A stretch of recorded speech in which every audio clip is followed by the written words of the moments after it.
Redlou? Redlou répond. Tu dois absolument spoiler l'épisode 4 de Star Wars. Je suis trop vieux pour ces conneries.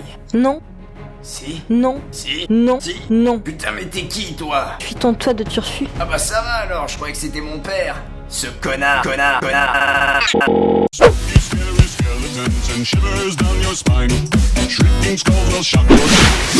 Salut et bienvenue dans Spoil, l'émission qui vous spoil tout comme des gros chacals. Au programme aujourd'hui, le spoil de Star Wars 4, un nouvel espoir. Attention, ça va aller très vite. Le film débute une vingtaine d'années après Star Wars 3, dans un vaisseau amiral de l'Empire. Vous savez, Palpatine, Vador, tout ça quoi. Les rebelles, qui sont un groupe de résistants s'opposant à la dictature, ont réussi à dérober les plans de l'étoile de la mort, qui est un peu comme une bombe nucléaire, mais à l'échelle galactique. La princesse Leia, qui accompagne les rebelles, cache ces mêmes plans dans le droïde que nous connaissons tous bien, R2-D2, vous savez, la facilité scénaristique. Qu'est-ce qu'on ferait pas sans lui? Après ça, elle se fait capturer par Darth Vader, qui s'est fait carotte ses plans sous son nez, et qui est prêt à tout pour les récupérer. Il a pas changé, c'est toujours la grosse victime de service. R2-D2, qui est accompagné de 6PO, le droïde de protocole, se glisse dans une capsule d'évacuation qui atterrit sur Tatooine. Et comme par hasard, c'est ici qu'habite Luke Skywalker. Bon, si vous avez vu les derniers épisodes, vous savez que c'est le fils de Vador. C'est inévitable. Les droïdes se font capturer par des Jawa, et se font revendre à Luke et son oncle Owen. Lorsque Luke bidouille R2, ce dernier projette un hologramme de détresse provenant de Leia Organa, destiné à Obi-Wan Kenobi. Obi-Wan, t'es le seul Jedi encore capable de toucher un sabre laser sans te couper un doigt. T'es le seul qui peut me sauver. Suite à ça, R2 se fait la malle afin de retrouver Obi-Wan, son maître. Luke part donc à sa recherche mais se fait racketter par un homme des sables.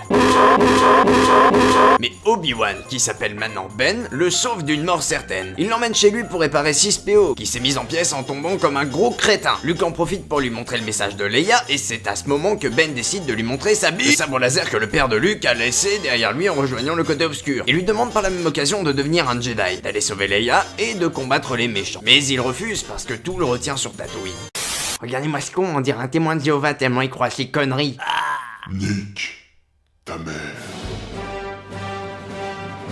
Ah bah non, en fait, plus rien ne le retient sur Tatooine maintenant. Du coup, il accepte les avances de Ben. Ils se rendent à Mos Eisley afin de trouver un vaisseau, ainsi qu'un pilote pour les guider jusqu'à Alderaan, la planète de la princesse. Et c'est ainsi qu'ils font la rencontre de Han Solo et de Chico. Mais ils sont tombés sur les mauvais numéros, car criblés de dettes envers des chasseurs de primes. Avant de partir, Han fait la peau à l'un de ces chasseurs de primes envoyés par ce qu'on pourrait appeler son créancier, et se fait balancer. Et donc le départ se fait un peu mouvementé. Pendant ce temps, le seigneur Tarkan, supérieur de Vador, met une pression de ouf à Leia pour qu'elle lui avoue où se trouve la base rebelle. Sinon, il fait exploser Alderaan. Elle lui dit qu'ils sont sur Dantooine, mais il ne la croit qu'à moitié et fait quand même un joyeux feu d'artifice avec sa planète. Et c'est pendant l'entraînement de Luke au sabre laser que Ben ressent une perturbation dans la force. Enfin, c'est ce qu'il dit, ça ressemble plus à un AVC son truc. Après que le mal soit passé, petit saut dans l'autoroute de l'espace. Parce que la départementale intergalactique, c'est chiant. Et là où devait se trouver Alderaan, c'est un champ d'astéroïdes auquel nos héros doivent faire face. Ensuite, ces derniers, très intelligents, décident de faire la peau à un petit vaisseau perdu dans la galaxie, qui ne ressemble pas à un appât du tout, hein. Forcément, c'était un piège. Ils sont amenés jusqu'à l'étoile de la mort, qui était toute proche, et se font attirer par le champ de force qu'elle produit. En fait, c'est comme une abeille dans de la confiture. En parlant de piège, après s'être planqués dans le vaisseau pour échapper à la patrouille de Stormtroopers, nos héros entendent un à ceux qui gardent l'entrée du vaisseau. Ils leur font leur fête et piquent leur armure afin de s'infiltrer dans l'étoile de la mort. Ils prennent comme QG une salle de contrôle et se séparent. Ben va de son côté désactiver les générateurs qui empêchent leur vaisseau de décoller, et tous les autres, excepté R2 et 6PO, partent à la recherche de la princesse Leia,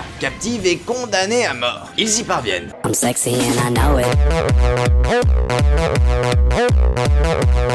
Mais pris au piège par une armée de nazis de l'espace, ils s'engouffrent dans une bouche d'évacuation qui les mène à un broyeur, qui aurait fait son boulot si 6PO et R2 ne les avaient pas sauvés. Pendant ce temps, Ben parvient quand même à désactiver le champ de force, et pendant que c'est la baston au blaster, il se bat au sabre contre Vador. Bon, c'est pas aussi impressionnant que dans la prélogie, mais bon, vu qu'il en a marre de Luke et qu'il n'a aucun avenir, il tire sa révérence. Sous les yeux de ce dernier qui chouine. En fait, si le vieux avait fait un AVC, ça n'aurait rien changé. Au final, ils arrivent à s'enfuir et ramènent les plans de l'étoile de la mort sur Yavin, le véritable emplacement de la base rebelle. Ils élaborent un plan pour détruire l'étoile de la mort, partent dans l'espace, et que dire à part qu'ils y arrivent. Bon, Vador qui a participé à la bataille ne meurt pas, mais son supérieur prend une grosse claque. Et puis comme d'hab, les héros chopent tous les honneurs, se font décorer par Leia, et tout le monde est content. Voilà, t'es content, j'ai fait tout ce que tu voulais. Mais au fait... Pourquoi dans le futur j'ai une voix comme ça là? Eh ben en fait... Spooky, scary skeletons and shivers down your spine. Shrieking skulls will shock your soul, seal your doom tonight. Spooky, scary skeletons